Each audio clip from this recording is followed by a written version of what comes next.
സുപ്രഭാതം സുഹൃത്തുക്കളെ, എൻ്റെ വീഡിയോ ഒന്ന് സബ്സ്ക്രൈബ് ചെയ്യാനും ബെല്ലൈക്കൺ അമർത്താനും നിങ്ങളെക്കൊണ്ട് സാധിക്കട്ടെ എന്ന് പറഞ്ഞുകൊണ്ട് എൻ്റെ വീഡിയോ ആരംഭിക്കട്ടെ. അപ്പോൾ നമ്മൾ പലപ്പോഴായിട്ട് സംശയിക്കുന്നൊരു കാര്യമുണ്ട്. നിങ്ങളുടെ കൂടെ ജോലി ചെയ്യുന്ന അയാൾക്ക് അംഗീകാരങ്ങളും പ്രൊമോഷനും എല്ലാം കിട്ടുന്നുണ്ട്, പക്ഷേ നിങ്ങൾക്കൊന്നും കിട്ടുന്നില്ല.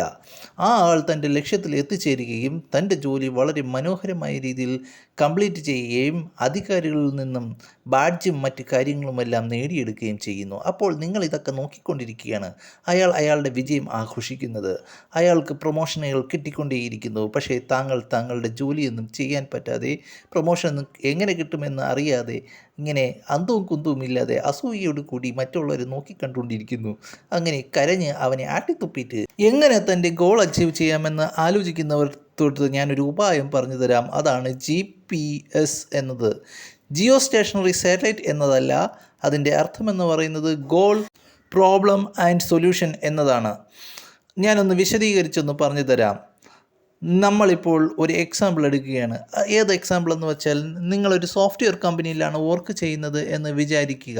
അപ്പോൾ നിങ്ങളുടെ ഗോൾ എന്ന് പറയുന്നത് ഒരു പ്രോജക്റ്റ് കംപ്ലീറ്റ് ചെയ്യുക എന്നതായിരിക്കും. അപ്പോൾ ആ പ്രോജക്റ്റ് കംപ്ലീറ്റ് ചെയ്യാനായിട്ട് നിങ്ങൾ പരിശ്രമിച്ചുകൊണ്ടേയിരിക്കും. അപ്പോൾ നമ്മൾ ആദ്യം നിങ്ങളുടെ ഗോളിനെ ഒന്ന് ഡിഫൈൻ ചെയ്യുക വിശദമായിട്ട് തന്നെ. നിങ്ങൾക്ക് എങ്ങനെ ആ പ്രോജക്റ്റ് കംപ്ലീറ്റ് ചെയ്യാൻ പറ്റും എന്ന് നിങ്ങളൊന്ന് ഡിഫൈൻ ചെയ്യുക. നിങ്ങൾക്കും നിങ്ങളുടെ കൂട്ടാളികൾക്കുമായിട്ട് തന്ന ആ ഗോളിനെ കുറിച്ച് വിശദമായി തന്നെ ഒന്ന് പഠിക്കുക.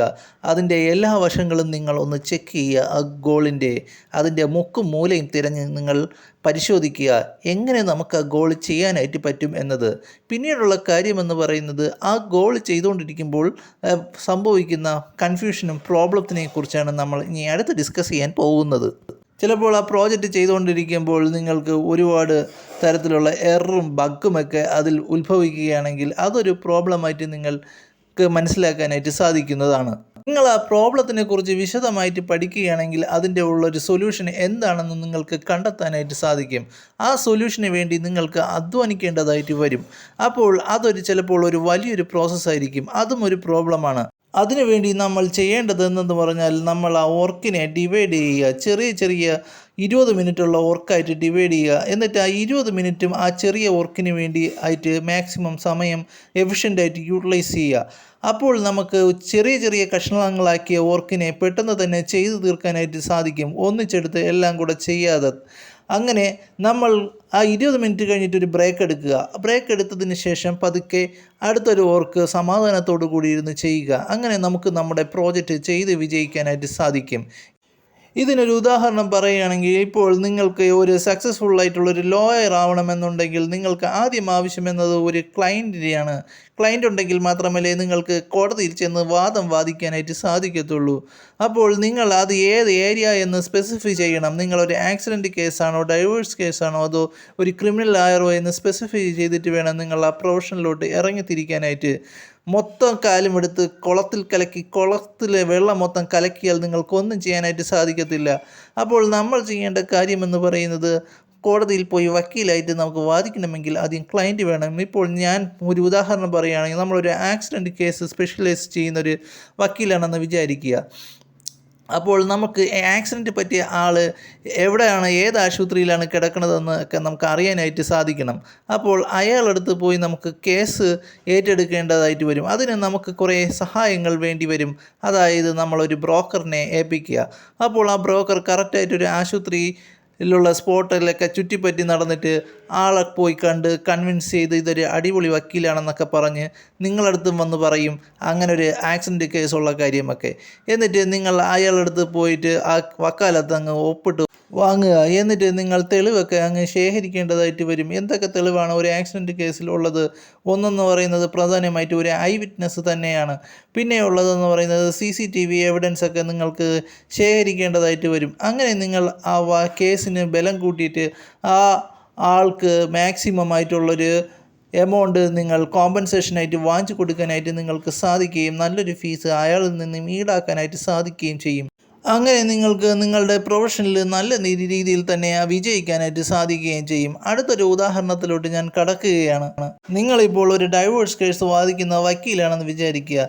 ഹസ്ബൻഡുമുണ്ട്, ഭാര്യയുമുണ്ട്. ഹസ്ബൻഡ് ഒരു അടി അടിക്കുമ്പോൾ ഭാര്യയാണെങ്കിൽ തിരിച്ച് കുറേ ഇടി ഇടിക്കും.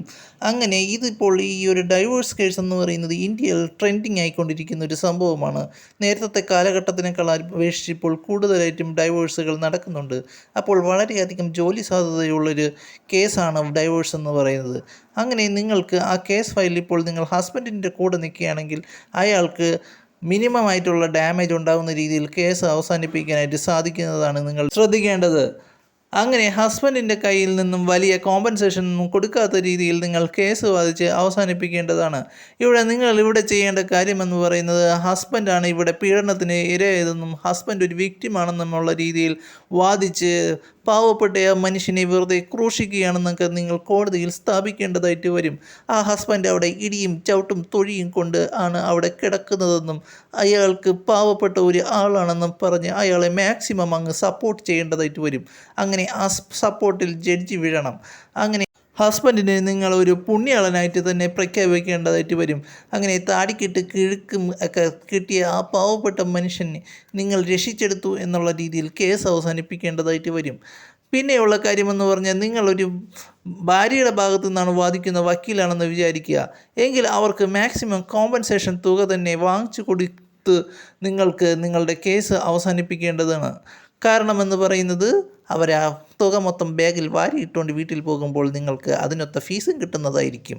മാത്രവുമല്ല അവർ കൊടിയ ശാരീരിക പീഡനത്തിനൊക്കെ ഇരയായ ഒരു സ്ത്രീയാണെന്നൊക്കെ പറയണം.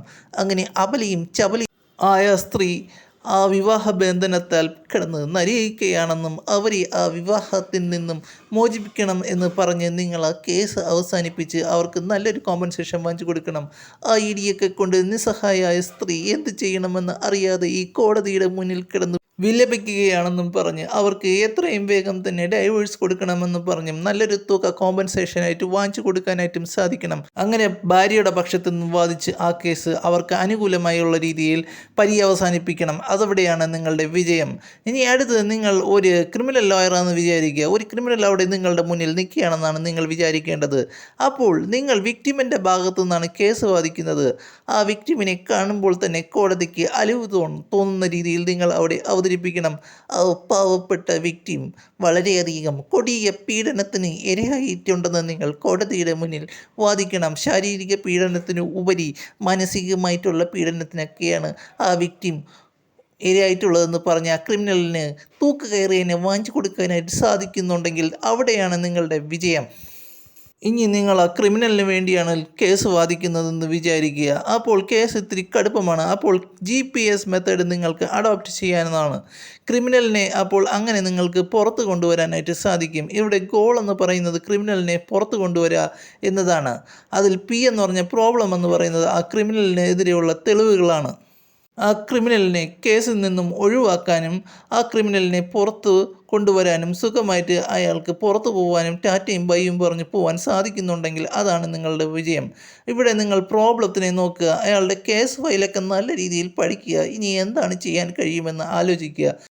ഇപ്പോൾ ആ കോടതിയിൽ ഒരു സാക്ഷിയെ കൊണ്ടുവരാൻ പോവുകയാണ് ഡിഫൻസ് ലോയർ. അങ്ങനെ ആ സാക്ഷിയെ ഡിഫൻസ് ലോയർ കൊണ്ടുവന്നെന്ന് വിചാരിക്കുക. അപ്പോൾ നിങ്ങൾ നിങ്ങളുടെ വാദം തുടരുക.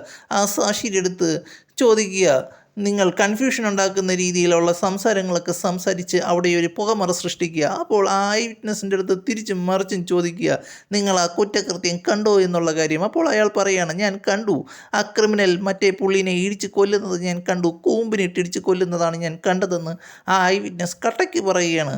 അപ്പോൾ നിങ്ങൾ ചെയ്യേണ്ടതെന്ന് പറയുന്നത്, ഒരാളെ പോലെ 7 പേര് തന്നെ ഈ ലോകത്തിലുണ്ട്, നിങ്ങൾ ഇയാളെ തന്നെയാണോ കണ്ടതെന്ന് എന്താണ് ഉറപ്പെന്ന് ചോദിക്കുക.